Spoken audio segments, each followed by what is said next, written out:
Professor Luiz Gandini, o senhor, né, falou muito da sua formação e boa parte dessa formação foi na técnica do arco segmentado, que é uma técnica que mostrou, né, para todos que vivem da ortodontia os conceitos das leis da física e do efeito, né, justamente da física na estrutura biológica, no caso do dente e, consequentemente, no osso alveolar. E queria saber do senhor hoje, principalmente com o aparecimento da técnica do arco reto, também dos braços pré-ajustados, como é que o senhor dosa isso agora como clínico, né, na sua vida clínica? Quais são as situações em que o senhor lança a mão da técnica do arco segmentado e quais são as situações em que o senhor vem utilizar a técnica do arco reto? Então, veja, eu tive minha formação básica em Edgewise convencional, né? E eu vivi o nascimento do arco reto na ortodontia. Eu costumo dizer que o Andrews nos deu uma das maiores contribuições na ortodontia moderna, que foi a filosofia do arco reto. Nos facilitou muito a vida, permitiu que indivíduos com maior grau de habilidade manual fizesse uma ortodontia mais satisfatória, porque quando nós tínhamos que fazer tudo dobrando o fio, e a maior dificuldade era as dobras de terceira ordem, os torques, até hoje, quando a gente põe um aluno a treinar torque, a gente sente que ele estraga o arco quando ele começa a pôr as torções. Então, essa contribuição foi fantástica. Eu costumo dizer também para os meus alunos, quando eu estou ensinando a eles trabalhar com a filosofia convencional, Brecht 00, e colocações de todos os tipos de dobra, insets, offsets, torções, dobra de segunda ordem nos arcos, isso tem um objetivo didático, de entendimento, de desenvolvimento de habilidade, que eles merecem aquilo, mas que nenhum paciente que vá usar aparelho fixo merece ter na tua boca um aparelho que não seja de arco reto, um aparelho de controle triplo. Então, os pacientes sempre têm que ter o aparelho de controle triplo. Ah, a filosofia, né, a abordagem por segmentações, eu acho que ela, o principal fator que ela trouxe para a ortodontia foi o entendimento biomecânico. E o entendimento biomecânico, ele é fundamental para tornar a nossa especialidade mais científica.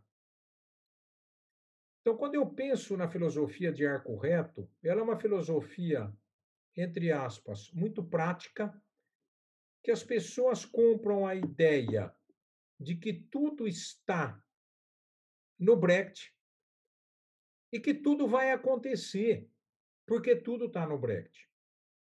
E a gente sabe que isso não é verdade, porque eu ter um torque X num Brecht não significa que ele vai receber aquela quantidade de torque.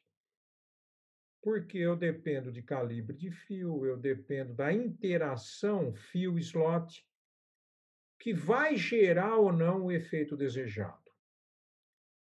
Ah, talvez o conceito mais fácil de aprender, né, em termos de biomecânica, é o conceito da ação e reação. Esse conceito todo mundo entende muito fácil, mas é incrível como algumas pessoas que só pensam na prática do arco reto não conseguem, às vezes, trazer para a mente o conceito de aplicabilidade diária da ação e reação. Então, às vezes, eles simplificam a tal nível, e aí nós começam a entrar os modismos na ortodontia, não é verdade? que aí então entra o modismo do mini parafuso ou do mini implante, entra o modismo agora atual do alinhador, entra o modismo do propulsor mandibular, entra o modismo da colagem indireta, enfim, isso tudo é importante? Claro que isso tudo é importante.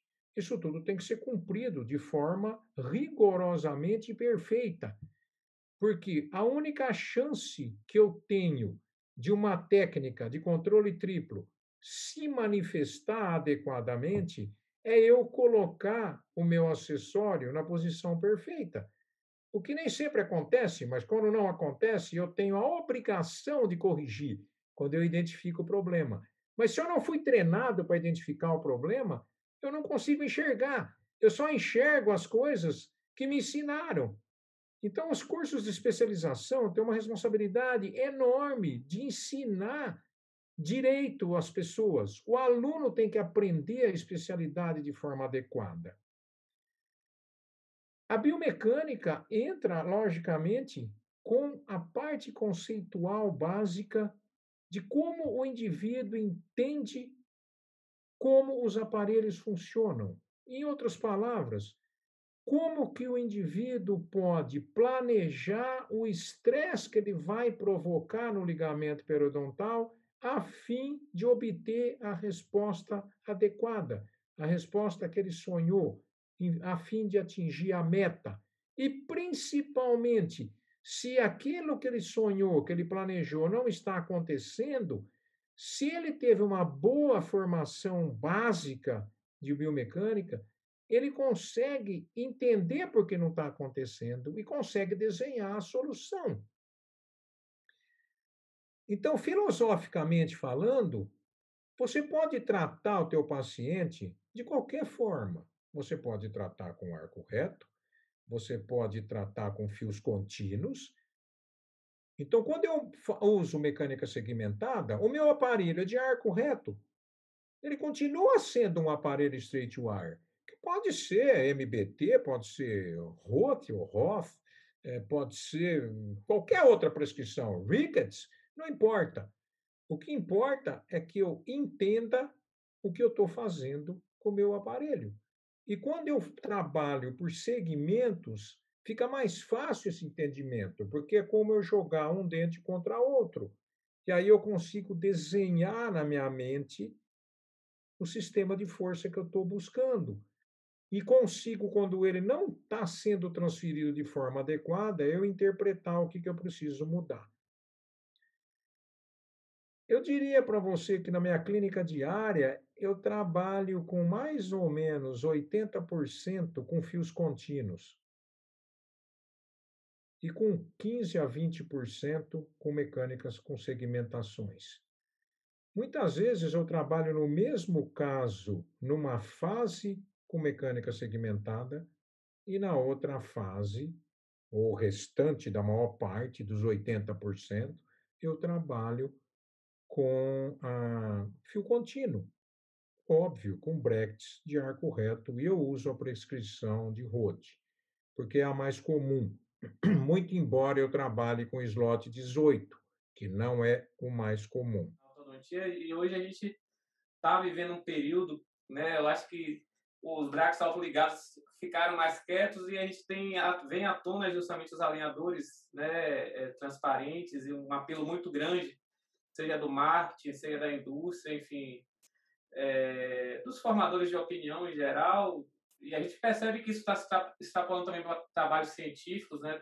A gente observa que estão havendo também diversas publicações. Eu queria saber do senhor, né, como é que o senhor vê esse atual cenário, né, da aplicação desses novos, ditos como novos recursos na nossa rotina.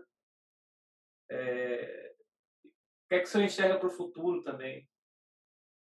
Veja, eu acho que o alinhador vai ser uma ferramenta a mais, como foram outros modismos.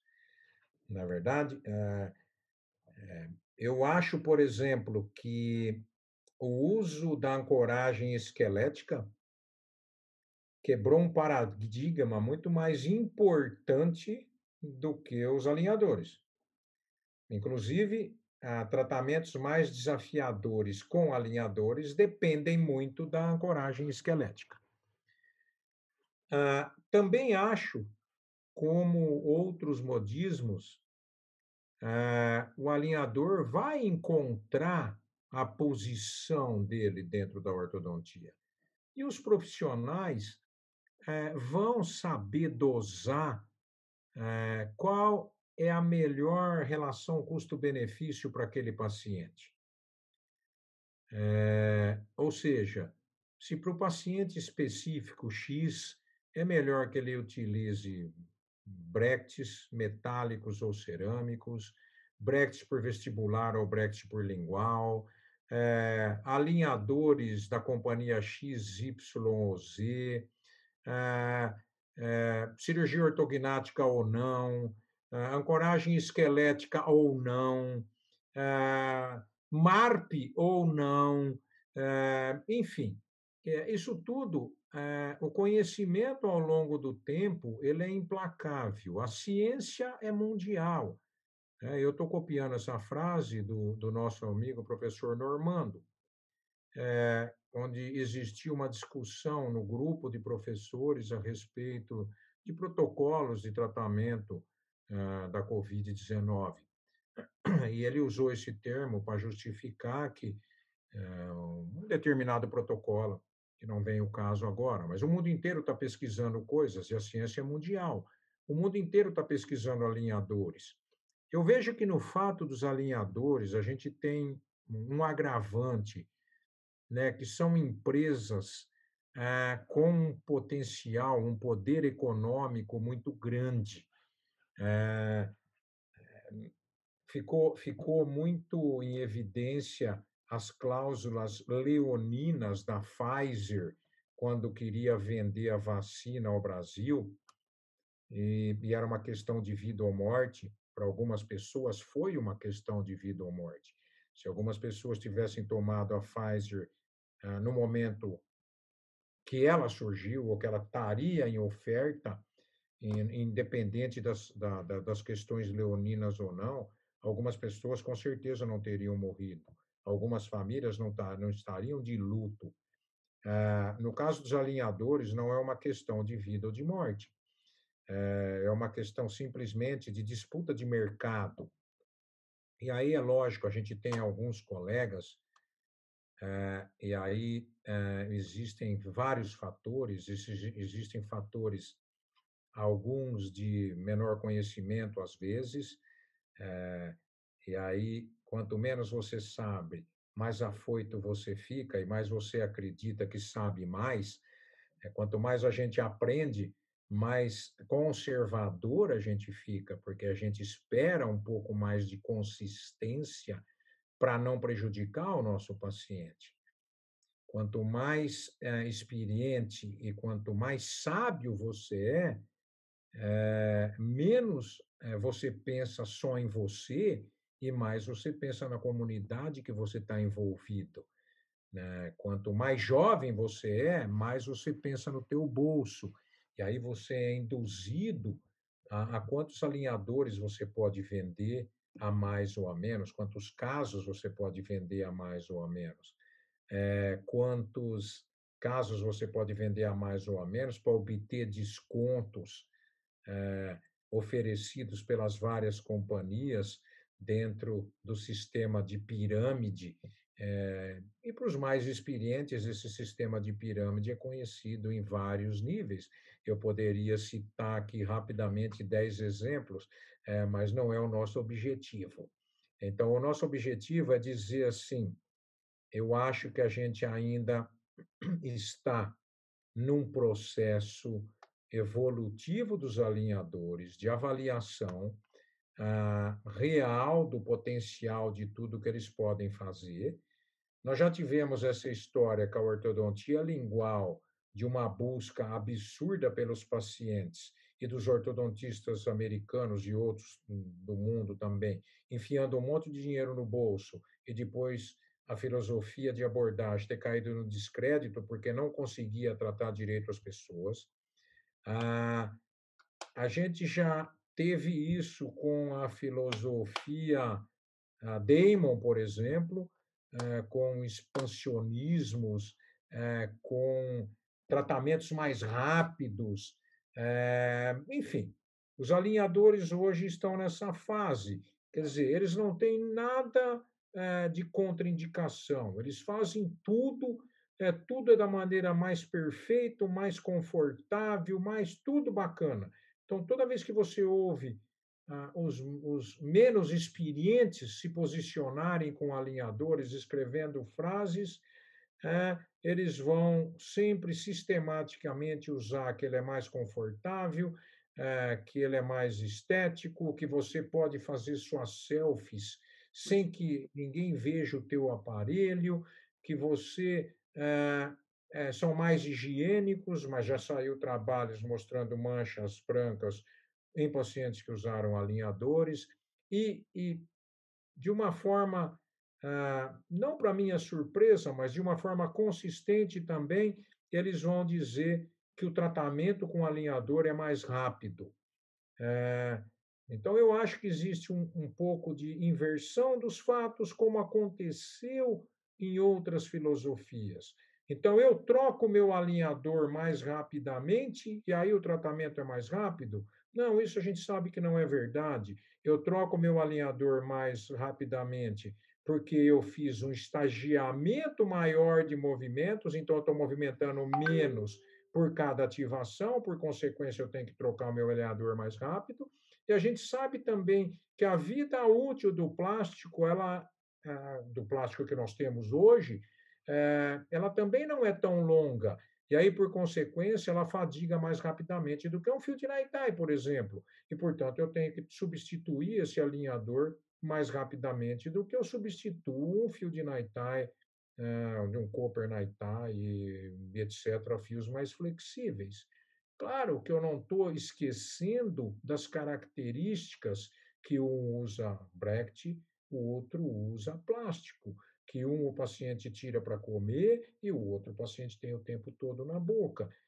Mas a gente sabe, né, logicamente, do ponto de vista mecânico, que é muito difícil eu desenhar um binário num alinhador exatamente aonde eu quero. Ele vai ter milhares de binários, porque ele é um encapsulado do dente, ele está envolvendo o dente, e no momento que eu faço o movimento e construo o plástico nesse movimento, e aí, quando eu vou no estágio anterior, eu não necessariamente tenho controle de todas as áreas ou pontos de contato do meu dente. Se eu tiver um ponto só, eu tenho uma força pura. Se eu tiver vários pontos, eu tenho N binários no mesmo dente e ninguém consegue calcular a resultante disso ainda. Talvez eu tenha no futuro um programa computacional que consiga fazer isso.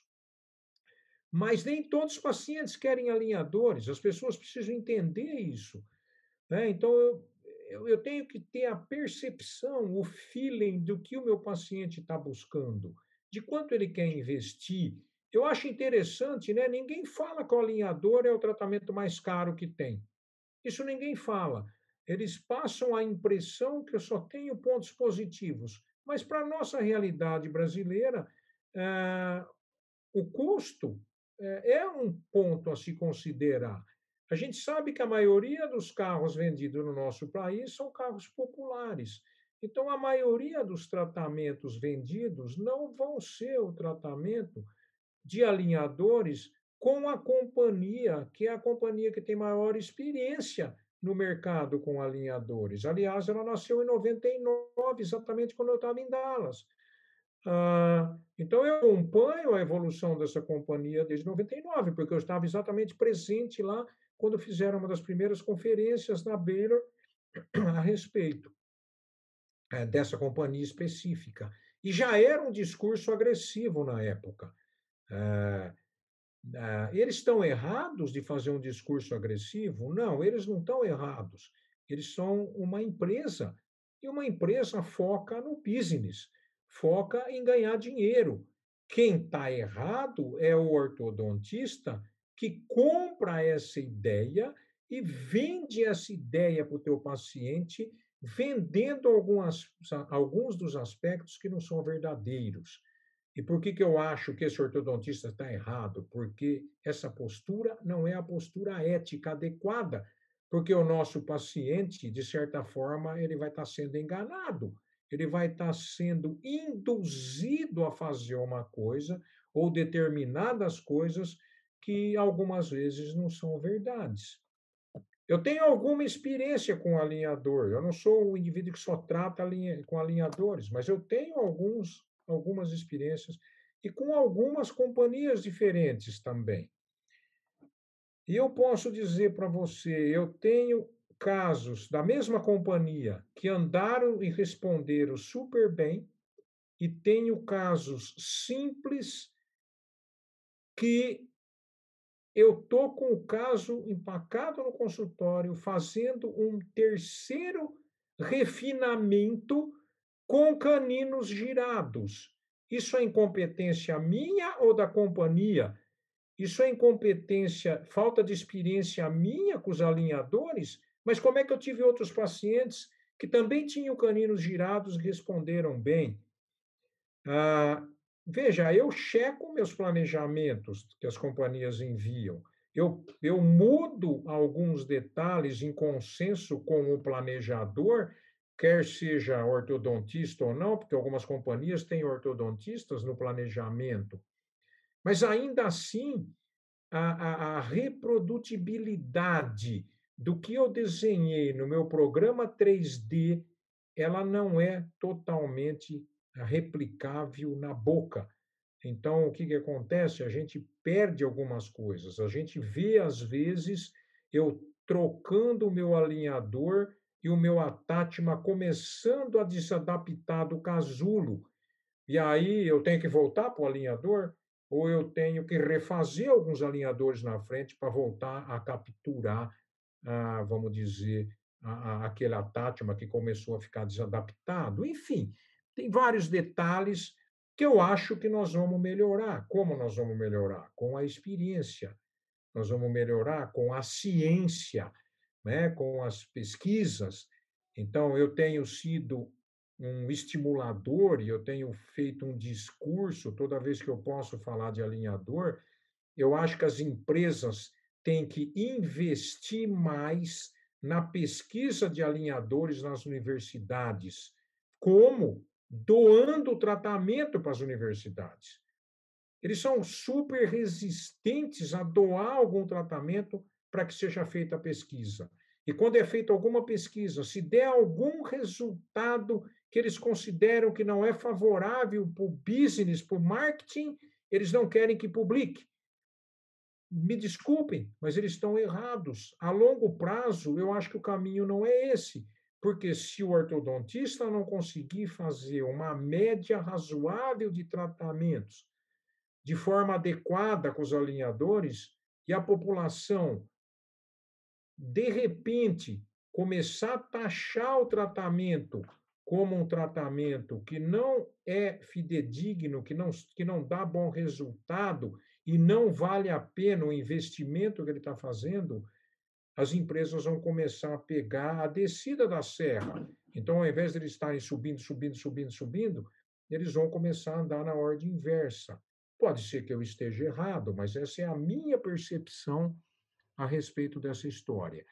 Bom, então eu acho sim que nós vamos continuar fazendo alinhador, vai continuar aparecendo outras empresas, mas o consultório de ortodontia não vai virar um consultório só de alinhador. E o tratamento ortodôntico não vai virar um office da esquina, ou dentro do Walmart, ou dentro de um Target, ou dentro de qualquer supermercado que escaneia a boca de paciente e manda os alinhadores para a casa dele. Não, porque a resposta não acontece dessa forma. É necessário que tenha alguém que saiba qual a resposta que tem que acontecer e que esteja monitorando o caso. Não dá para pôr o avião no piloto automático e o piloto ir dormir, que aí acontecem os problemas de vários acidentes aéreos que nós já tivemos, porque o piloto foi dormir, mas foi dormir com a aeromoça, e aí o avião caiu porque ninguém estava no comando. Então, o piloto automático ele não funciona para todas as coisas, e talvez vá demorar muito para funcionar, né? Os carros vão andar sozinho, nós vamos ter eles um dia acontecendo isso sim. Mas veja, está uma temeridade de botar esses carros na rua, porque se houver uma falha, alguém vai ser prejudicado. Com certeza. É a tal da, é que a indústria não fala de forma direta, mas é que a indústria quer incutir, que é a tal da inteligência artificial, né? Que é a venda dessa facilidade, né? Seja para o cliente intermediário, que é o profissional, e o cliente final que está comprando isso do profissional.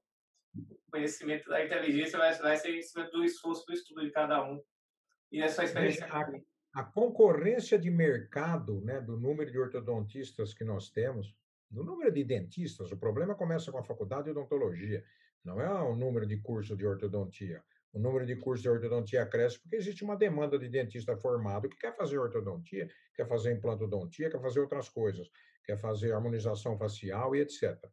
Ah, enquanto nós tivermos essa demanda de profissionais no mercado sem um controle mínimo, sem uma prova que habilite o indivíduo a trabalhar ou não depois de formado, né? Porque se nós falarmos um pouco de ensino, a odontologia ela perdeu qualidade de ensino ao longo do tempo. As pessoas, o nível dos alunos que estão indo para a odontologia, ele é um nível menor hoje do que era há mais tempo. E não é por causa do problema de cota, não. É porque a odontologia perdeu aquele lado muito de profissão muito lucrativa, né? Então, as pessoas que têm mais ambiciosas ou que têm um nível de inteligência maior, que admitem que vão entrar em outros cursos mais concorridos, não vão fazer odontologia. E aí a odontologia diminuiu a concorrência, acaba pegando um nível de aluno no geral, eu estou falando no geral, nós temos alunos brilhantes ainda, mas, no geral, a minha experiência nesses 40 anos é que a gente perdeu um pouco de qualidade. E, por consequência, nós estamos formando profissionais com menor qualidade. E, por consequência, esses profissionais são mais fáceis de serem ludibriados pela conversa mágica das empresas. E aí eles têm que investir na profissão, tem que entrar dinheiro de algum jeito. E aí o indivíduo ele quer vender desde óleo essencial, a aplicação de produtos na face, de massagem, de tratar a unha encravada, caspa, né? Tudo junto com a odontologia para ver se ele tem um rendimento maior. Isso é triste, mas é um balanço na minha percepção real. E aí ele fica mais susceptível, então, à interferência das empresas com essa conversa promissora e ele não pode ficar atrás do concorrente dele, que está fazendo e que está postando o paciente com uma caixinha do Invisalign, de algum artista que também usa. Então, veja, eu estou igual a Anitta, também estou usando o mesmo produto aqui, balança a caixinha, e o colega não pode ficar atrás.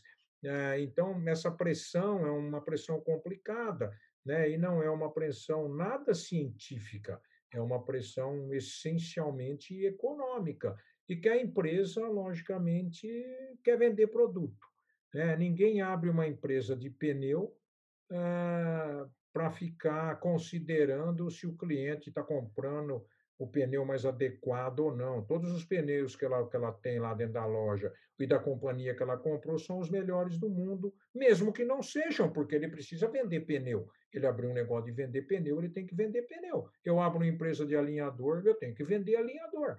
Eu não vou vender aparelho fixo se é minha empresa de alinhador. Então, logicamente, quem tem que ter essa percepção é o profissional, não a empresa. A empresa não está errada, a empresa está fazendo o marketing dela.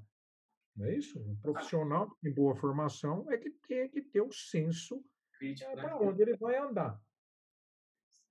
Professor, é, nessa conversa o senhor falou, né, de um dos grandes impactos que a ortodontia teve de forma positiva, que foram as ancoragens esqueléticas, né? Alguns conceitos, né, alguns tratamentos vêm sendo mudados.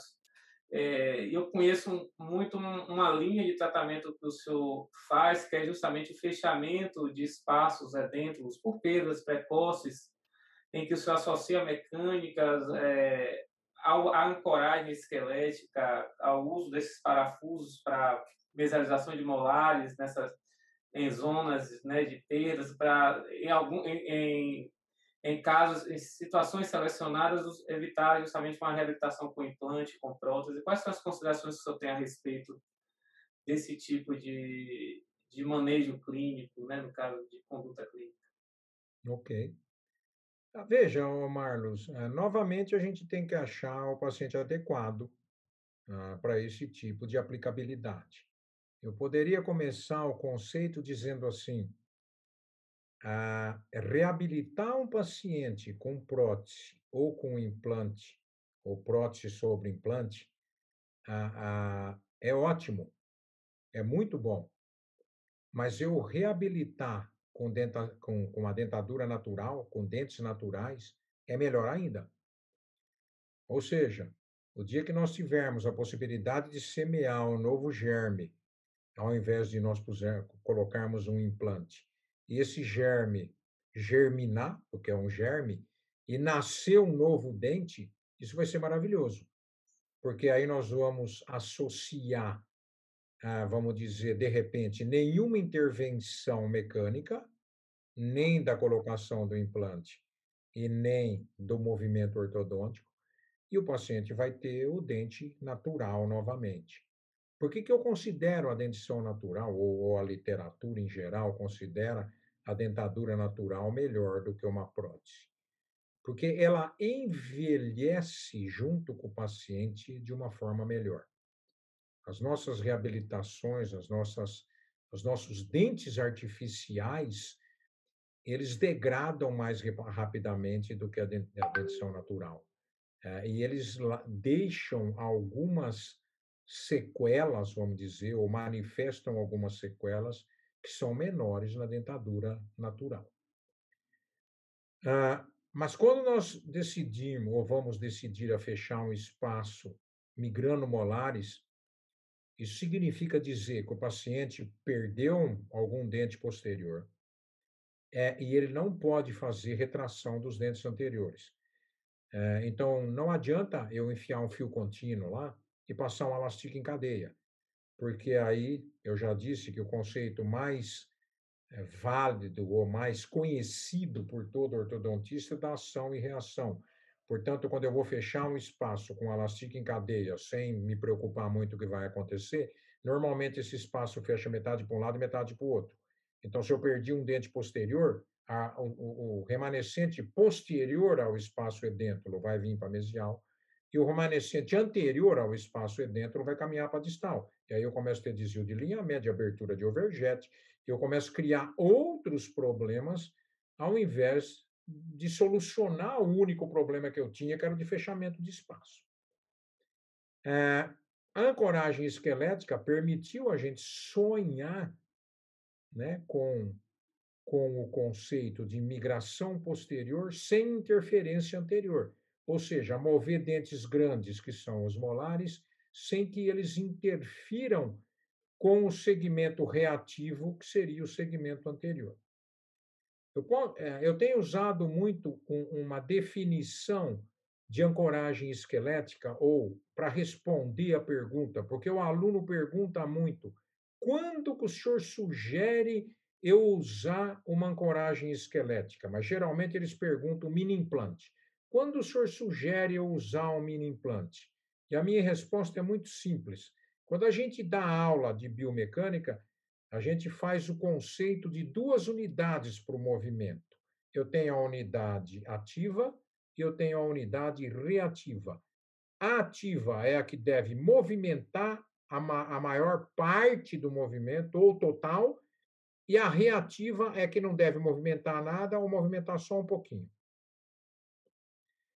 Então, quando eu preciso de uma ancoragem esquelética?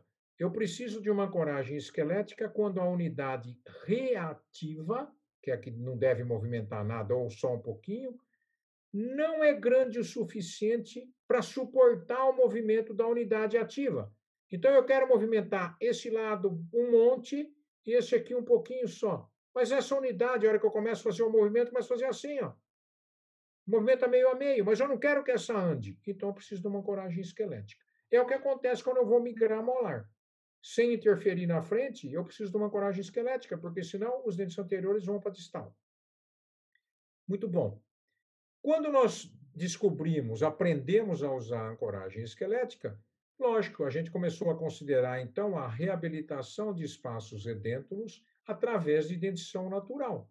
Como? Migrando o arco todo para mesial, o arco todo posterior remanescente ao espaço da perda para mesial. E aí eu coloco então uma unidade de ancoragem artificial no esqueleto ou ancoragem absoluta, como alguns usam. E eu posso usar esse mini parafuso, ou mini implante, ou uma placa, mini placa, de uma forma direta, aplicando a força da unidade ativa pro mini parafuso, ou segurando a unidade reativa para que o mini parafuso impeça o movimento da unidade a reativa e, por consequência, a unidade ativa vai ser movimentada, apoiada na unidade reativa. Então, o parafuso segura a unidade reativa, segura os dentes que não devem mover. E a força vem desses dentes para os dentes que devem mover. Eu ainda posso fazer um combo, um sistema híbrido. Parte da força vem da dentição, da unidade reativa, e parte da força vai ser apoiada na unidade esquelética, no mini parafuso. E aí, então, eu tenho, para falar uma linguagem mais simplista, né, para deixar de ser um pouco filosófico e mais prático, eu posso pôr um elastique dos molares até o mini parafuso, mas eu posso amarrar o canino e os dentes anteriores no mini parafuso e pôr o elastique do, dos dentes anteriores até o molar. Mas aí a mecânica é por deslize, às vezes o molar não move bem. Então eu posso pôr uma alça da unidade anterior até o molar. E além da alça, eu posso pôr de repente um elastique do molar até o mini parafuso. E aí seria um sistema híbrido. Eu estou apoiando a alça nos dentes anteriores, que estão amarrados no parafuso. E estou com o elastique puxando, otimizando o movimento, dando uma segunda informação molar, é para você ir para frente, apoiado também no mini parafuso.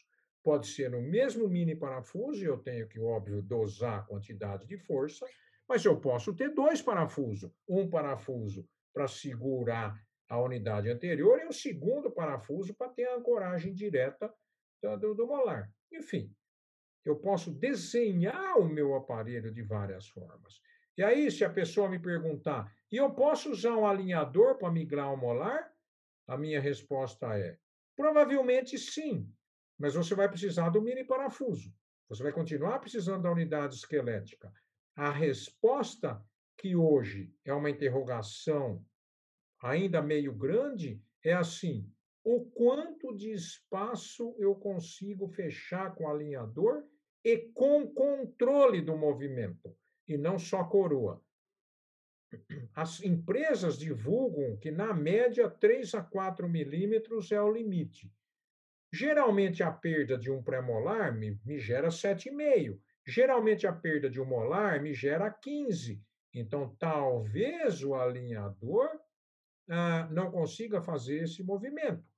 Mas aí eu pergunto, como um clínico pesquisador, e se nós testarmos diferentes tipos de attachment, se nós criarmos uso de attachments diferentes em diferentes posições, dois attachments para gerar um binário para mover a raiz, se nós fizermos um movimento mais lento e esquecermos que o alinhador tem que ser um tratamento rápido, porque a empresa falou que ele trata mais rápido e você vendeu para o teu paciente que ele trata mais rápido. Mas se nós fizermos um estagiamento maior de movimento e talvez a gente tenha um controle melhor do movimento radicular e a gente possa oferecer esse mesmo tratamento para o meu paciente com alinhador. E aí eu digo, e daí que é com alinhador? E daí se é com aparelho fixo, convencional, ou Roth, ou MBT, ou Damon, ou qualquer um que seja, o que importa é o resultado final. Então, para os mais jovens que vão fazer ortodontia, o conceito que é válido de um caso bem tratado é assim: eu pego a maloclusão e digo que eu vou sair do ponto A e vou chegar na oclusão ideal no ponto B. E aí eu pego e mostro para você, ó, do A eu cheguei no B exatamente onde eu falei que eu ia chegar. A pergunta, com que aparelho eu fiz isso? Isso não importa. Isso não importa. Eu saio de Araraquara para ir até Santos, na praia, e eu quero chegar lá amanhã, tal hora. E amanhã, tal hora, eu estou lá sentado num quiosque na Praia do Gonzaga, tomando um chopp com o Marlos, porque nós combinamos, depois dessa entrevista, de tomar um chopp lá.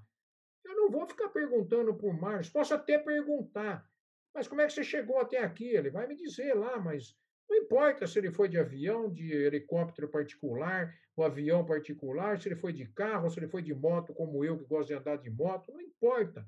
O que importa é que nós chegamos na meta e atingimos o resultado de forma adequada. Então, aí entram as pesquisas, né? Por que eu não consigo fechar espaço com alinhador maior do que 4 milímetros? Será que é verdade? Será que nós não temos que fazer uns testes prévios ao teste clínico? Porque provavelmente algum guru tentou tratar caso com mais de 4 milímetros e rotulou. Conhece o guru? Você tem que fazer isso porque eu tenho feito e funciona bem. Dicas da ortodontia. Faça assim, porque eu estou fazendo isso há 40 anos e funciona. E aí o outro faz assado e eu vou dizer que não funciona? Não, o assado também pode funcionar. Por que não? Nós temos que publicar as coisas cientificamente. Vamos fazer testes biomecânicos diferentes com alinhadores, diferentes attachments, diferentes maneiras de aplicar a força, diferentes quantidades de movimento. E aí depois nós. Isso é o pré-clínico.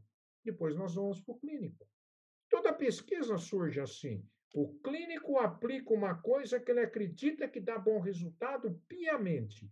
Aí nós fazemos testes pré-clínicos, depois fazemos os testes clínicos e respondemos para o clínico. Realmente, isso que você falou é verdade. Funciona exatamente como você falou. Ou podemos responder: olha, não é bem assim como você está dizendo. Veja, nós temos um trabalho científico aqui que mostra isso. Aí nós temos um segundo trabalho, aí nós temos um terceiro trabalho, e aí nós temos 5 trabalhos. E aí a gente pode acreditar que é daquela maneira que funciona e não a maneira que o guru Luiz Gandini falou que vai funcionar, porque eu tenho feito assim 40 anos. E é exatamente aí que eu volto a reforçar: as empresas de alinhadores têm que investir mais, elas têm que ter mais gente pesquisando. Isso vai reforçar a aplicabilidade da filosofia. Isso ninguém está fazendo pesquisa para dizer que o alinhador não presta, que o alinhador não funciona. Está na cara que o alinhador é capaz de tratar um monte de coisa. Nós temos quantos milhões de casos tratados pela companhia Invisalign no mundo? Não estou falando de 1.000 casos, não, estou falando de uma infinidade de casos. Todos eles são maltratados? É lógico que não. Nós temos algumas limitações? Temos sim, com os alinhadores, temos com o aparelho fixo, temos com a filosofia do fulano, do Beltrano, e nós continuamos estudando. Então, as pessoas que estudam, que desenvolvem a ciência, respondem às limitações, os benefícios e tentam resolver os problemas das limitações nas várias filosofias de trabalho que eles pesquisam.